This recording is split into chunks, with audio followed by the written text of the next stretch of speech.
Por la señal de la Santa Cruz de nuestros enemigos, líbranos, Señor Dios nuestro, en el nombre del Padre, del Hijo y del Espíritu Santo. Amén. Señor mío y Dios mío, creo firmemente que estás aquí, que me ves, que me oyes. Te adoro con profunda reverencia. Te pido perdón de mis pecados y gracia para hacer con fruto este rato de oración. Madre mía Inmaculada, San José, mi Padre y Señor, Ángel de mi guarda, interceded por mí.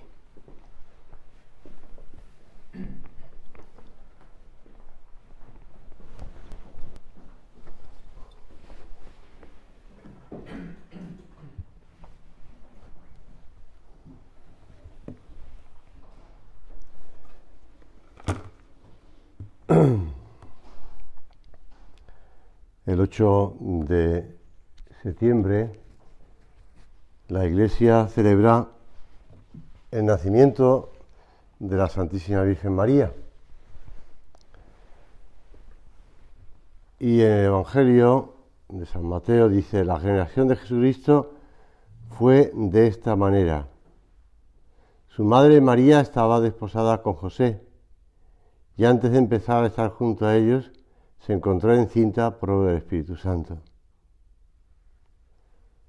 Dice el Martirologio Romano: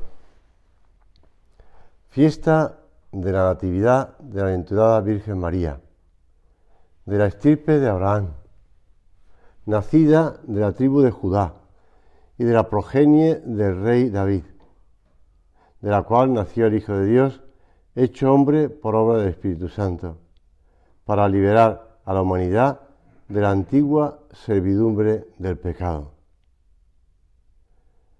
Cito estas palabras de, por decirlo así, este calendario litúrgico antiguo, este martirologio romano, porque me recuerda algo que he estado leyendo estos días, cuando dice de la estirpe de Abraham, nacida de la tribu de Judá.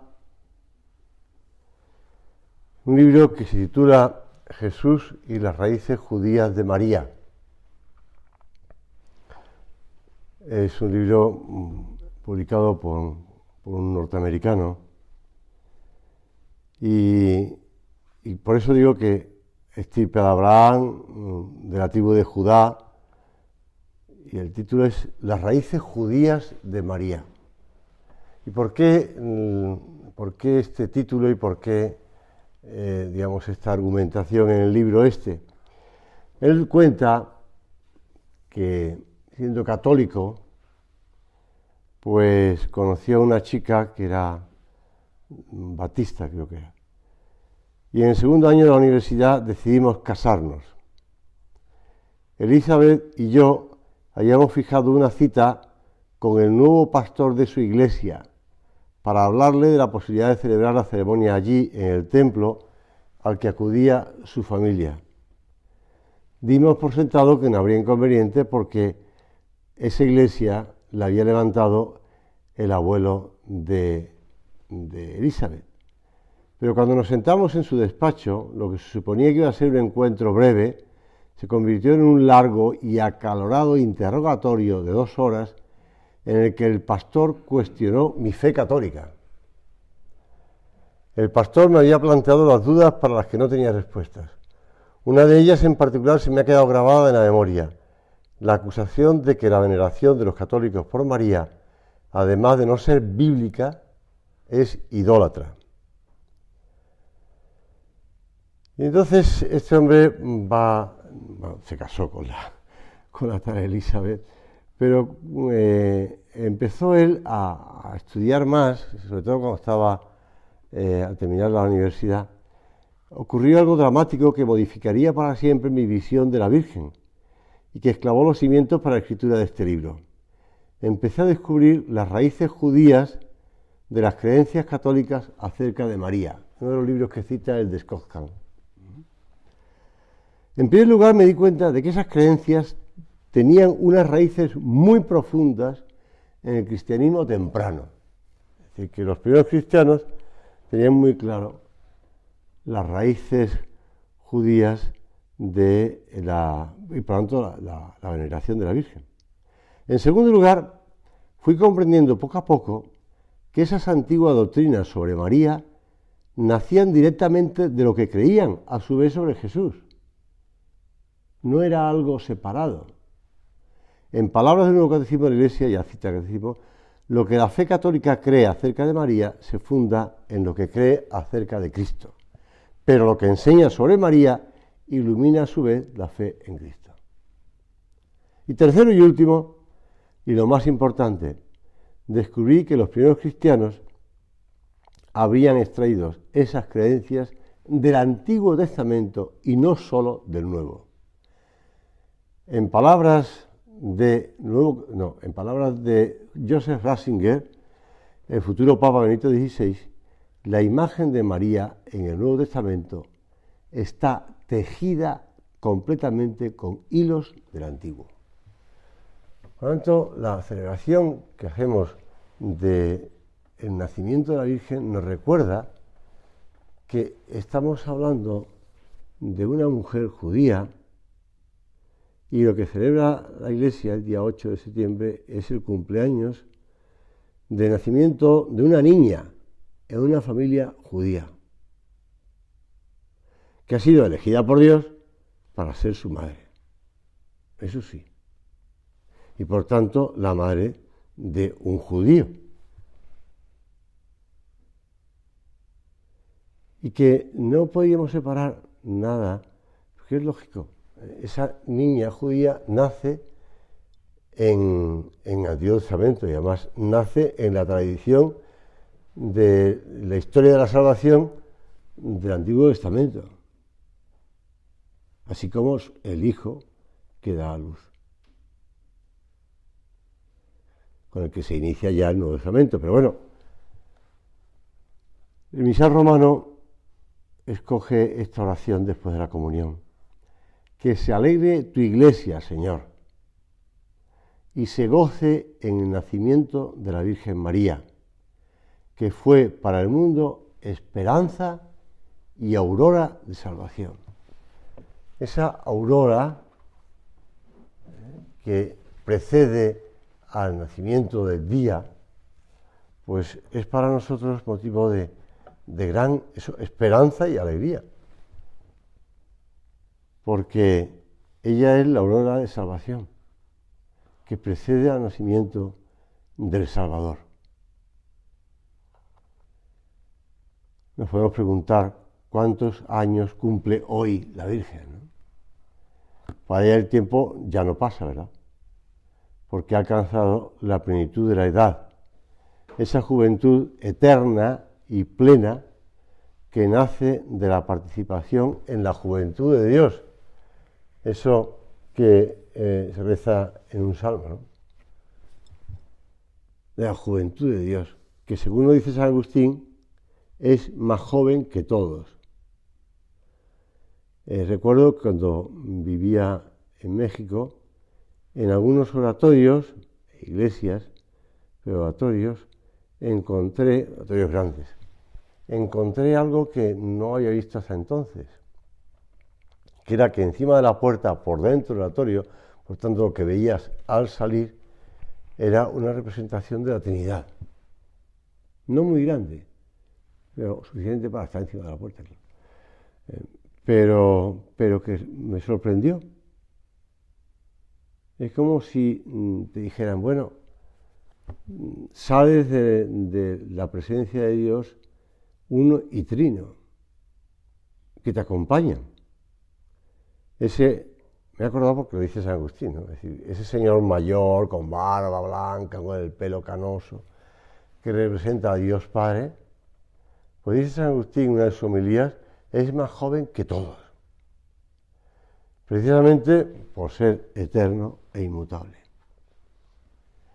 Quizá hemos podido ver de cerca la alegría y la juventud de una persona santa, ¿verdad? El otro día en el curso anual veíamos una tertulia con San José María en Lima, en Perú, y comprobamos la alegría y contemplar cómo de un cuerpo que lleva el peso de los años De hecho, si no recuerdo mal, estaba con gripe o con catarro fuerte, porque se secaba la garganta y además pues sacaba el pañuelo con cierta frecuencia. Pues surge una juventud del corazón con una energía, una vida incontenible. Es la vida, la eterna juventud de Dios. Esta juventud interior, que es más honda cuanto mayor es la unión con Dios. Y la Virgen Santísima María, por ser la criatura que más íntimamente ha estado unido a Él, es ciertamente la más joven de todas las criaturas. La juventud y la madurez se confunden en ella. Y también en nosotros cuando vamos derechamente ad Deum, qui letifica juventutem meam. A ese Dios, que decía antes con el Salmo, que nos rejuvenece cada día por dentro y con su gracia nos inunda de alegría. Aunque vayamos cumpliendo años, si seguimos el ejemplo de la Virgen Santísima, no nos haremos viejos interiormente, no nos anquilosaremos, no nos quedaremos pues agarrotados por las malas experiencias, por las enfermedades que ya con el tiempo se van presentando y que te van limitando, etcétera, etcétera, etcétera. Ad Deum qui juventutem meam, qui letifica juventutem meam. A Dios que alegra mi juventud. Por eso preguntarnos los motivos que pueda haber en nuestra vida bueno, pues eso que te decía antes de las personas mayores, ¿no? Que se vuelven un poco experimentadas, quejicas o quejosas, molestas, enfadadas, protestonas. Pues preguntarnos si eso también nos pasa.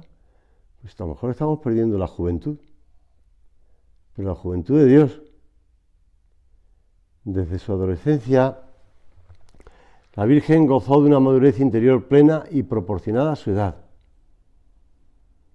Y ahora en el cielo, con la plenitud de la gracia, la inicial, como le dijo el arcángel San Gabriel, y la que alcanzó con sus méritos uniéndose a la obra de su Hijo, nos contempla y presta oído a nuestras alabanzas y a nuestras peticiones. Porque aunque celebremos el cumpleaños de nuestra madre, y le hagamos regalos, pero también siempre, como pasa con todas las madres de la tierra, ¿no? Que los hijos le hacen regalos el día de su cumpleaños y le hacen fiesta, pero después se aprovechan también para pedirle una cosa. Pues nosotros hemos de hacer lo mismo, porque al dar gracias a Dios por la Virgen, por esta madre que quiso escoger para que sea su madre y nuestra madre, porque nos la entregó junto a la cruz, pues ella nos mira y nos comprende, porque ella, después de Dios, es quien más sabe de nuestra vida, de nuestras fatigas, de nuestros empeños por ser santos. Todos los padres piensan cuando nace un hijo que es incomparable. Bueno, todos ya incluso lo hemos comentado cuando a veces, no sé si lo comentaba yo en agosto, cuando te mandan una foto de un niño recién nacido y tienes que decir que es guapísimo o guapísimo. Pero bueno, tú ves un niño recién nacido. Pues eso mismo pensaron también San Joaquín y Santa Ana cuando nació María. Y ciertamente no se equivocaban, porque todas las generaciones la llaman bienaventurada. No podían sospechar, dice Orozco, Antonio Orozco, en el libro suyo En torno a María, no podían sospechar que aquel día Joaquín y Ana lo que había de ser aquel fruto de su limpio amor. Nunca se sabe. ¿Quién puede decir lo que será una criatura recién nacida? Nunca se sabe. Antonio Orozco, muy muy poético siempre, ¿no? Pero es verdad, nunca se sabe lo que Dios quiere de esa criatura, de lo que desde la eternidad ha pensado para esa criatura. Por eso la fiesta del cumpleaños de la Virgen nos lleva a mirar también con hondo respeto la concepción y el nacimiento de todo ser humano, a quien Dios le ha dado el cuerpo a través de los padres y le ha infundido un alma inmortal e irrepetible, creada directamente por Él en el momento de la concepción. Decía San Juan Pablo II, la gran alegría que como fieles experimentamos por el nacimiento de la Madre de Dios comporta a la vez para todos nosotros una gran exigencia. Debemos sentirnos felices por principio cuando en el seno de una madre se forma un niño y cuando ve la luz del mundo. Incluso cuando el recién nacido exige dificultades, renuncias, limitaciones, gravámenes, deberá siempre acogido y sentirse protegido por el amor de sus padres. Y por todos. Todo ser humano concebido está llamado a ser hijo de Dios y a darle gloria y a un destino eterno y feliz. En uno de sus libros recoge Alfonso Aguiló: Juan Bautista Sarto era alguacil en Riese, un pueblecito del norte de Italia, pequeño y humilde como la mayoría de los que había en toda aquella zona a mediados del siglo XIX. Aquel hombre vivía de su modesto empleo en el ayuntamiento, de su trabajo en un pequeño huerto y de lo que le proporcionaba el cuidado de una vaca. Su mujer Margarita trabajaba como costurera. Tenían 10 hijos aún pequeños. El mayor, Beppino, parecía un chico despierto. Era una pena, pensaba, que esa inteligencia se perdiera, pero él no tenía dinero para dar estudios a ninguno de sus hijos. Un día de 1844 se plantó en su casa el coadjutor de la parroquia. Le dijo que habría que enviar a Beppino a estudiar a Castelfranco porque el chico quería ser sacerdote.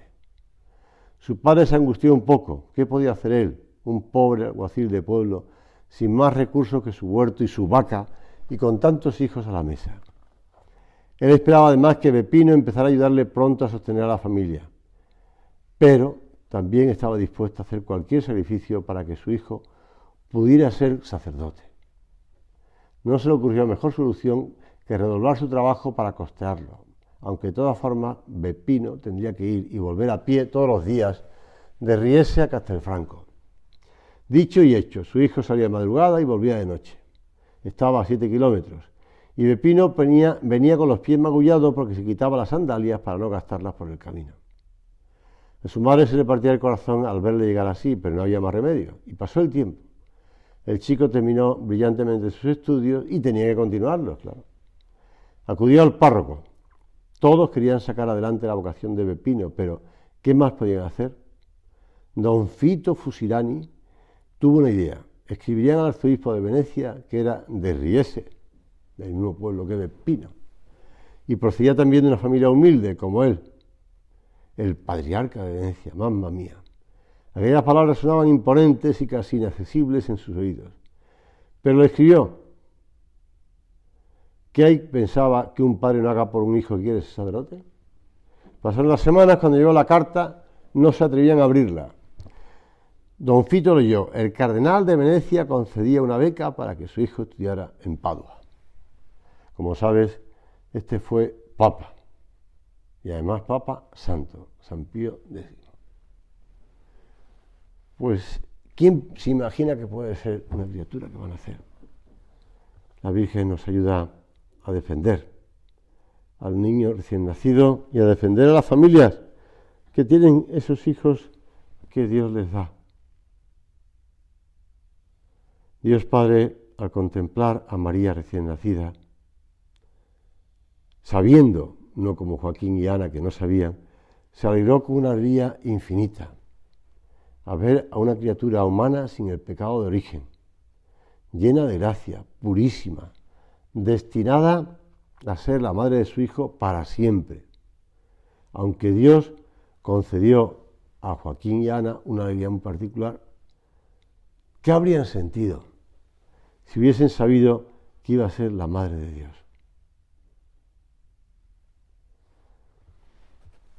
En otro orden, tampoco nosotros podemos sospechar la eficacia inconmensurable de nuestro paso por la tierra.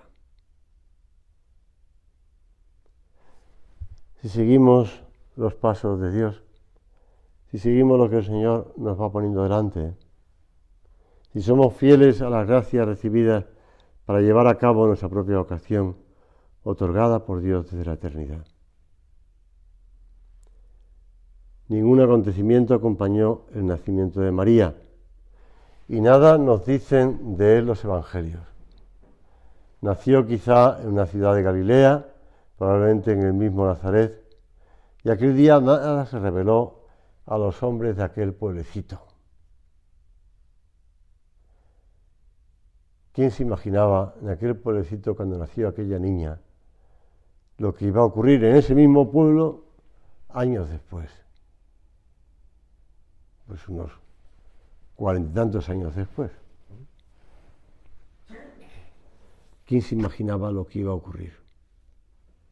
Lo que pasaría en esa población, en esa aldea de Nazaret.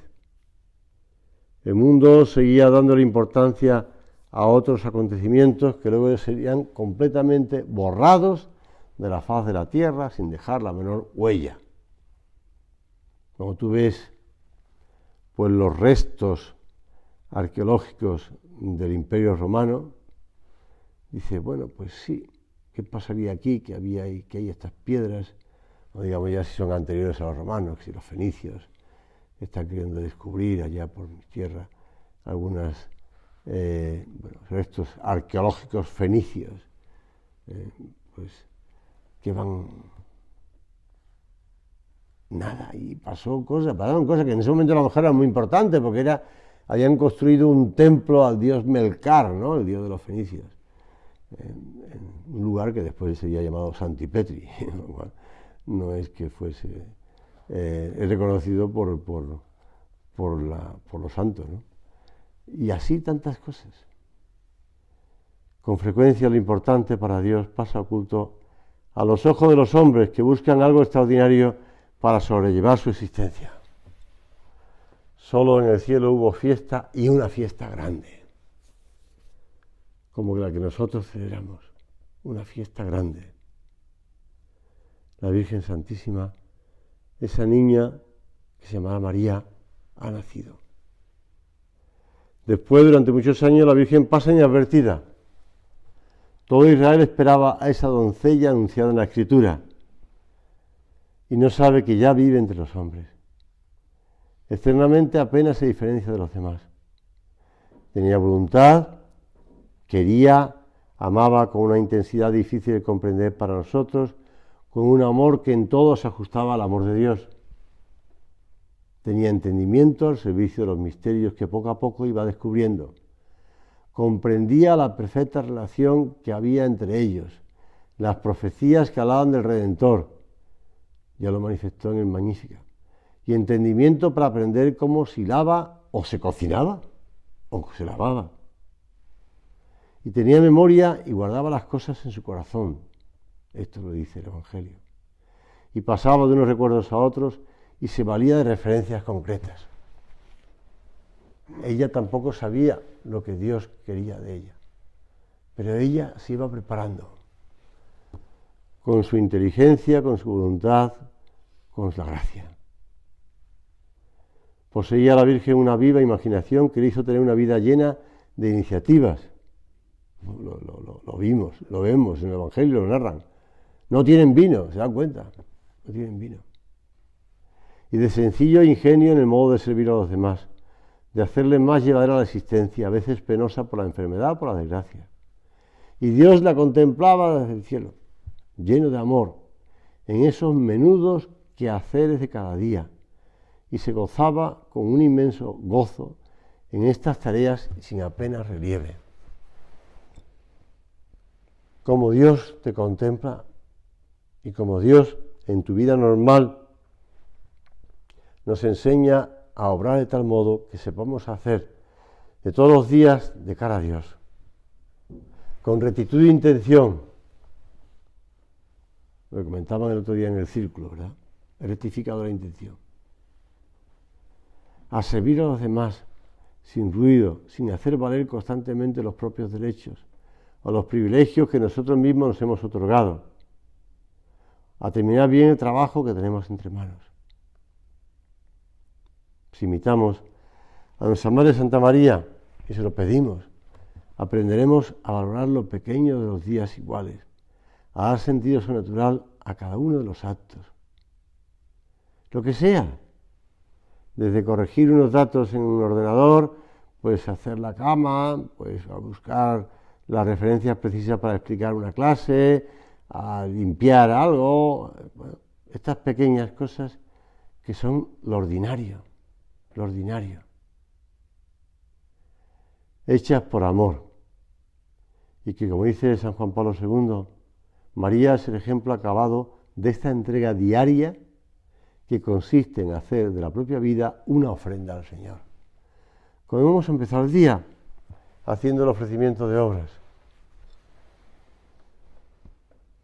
Cuentan de un obispo norteamericano muy conocido, con cierta influencia por su labor y por su predicación. Yo imagino quién era, pero la anécdota la tengo narrada sin el autor o sin el personaje. Un día uno de sus amigos le hizo saber que algunos le miraban con recelo porque le achacaban demasiado entusiasmo en su culto a la Virgen María. Y él le respondió: ya quisiera yo que al final de mi vida, cuando comparezca ante Dios, no tenga otra cosa que reprocharme más que esta: el haber amado demasiado a su madre. Me sentiría muy tranquilo y enormemente feliz. Bueno, por eso aprovechamos para renovar los deseos y los propósitos de cariño a la Virgen, de aprender de ella,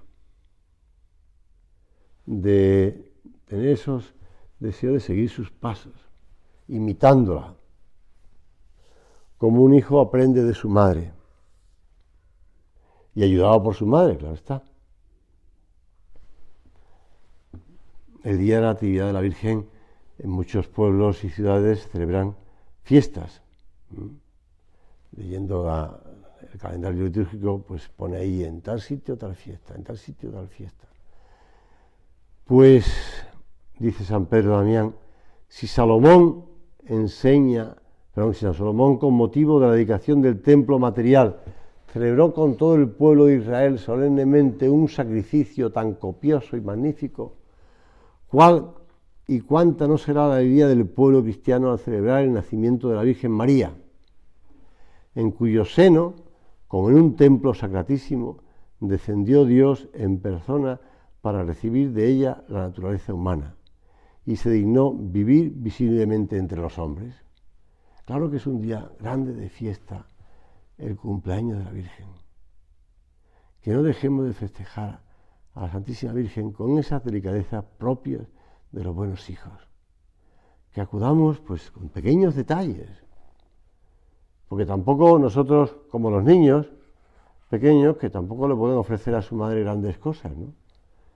Y lo que hacen, pues esas manualidades que en el colegio preparan el Día de la Madre y los niños están ahí haciendo pues unas cosas muy sencillas, porque tampoco, además el profesor tiene que intentar dirigir a los 20 y tantos niños de la clase para que cada uno vaya trabajando en lo suyo sin manchar al que tiene al lado, sin estropear el que tiene enfrente y haciendo el suyo bien, por lo menos decente, para que llegue a su madre y se lo regale, ¿no?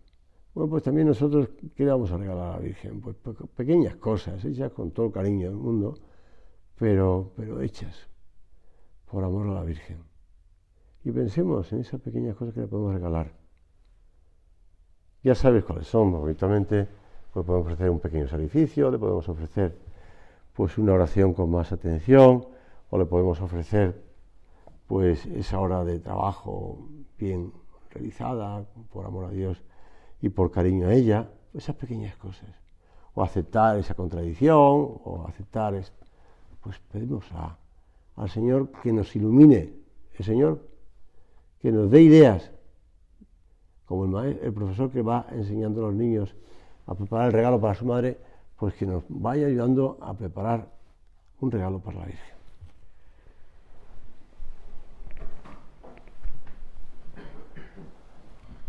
Te doy gracias, Dios mío, por los buenos propósitos, afectos e inspiraciones que me has comunicado en esta meditación.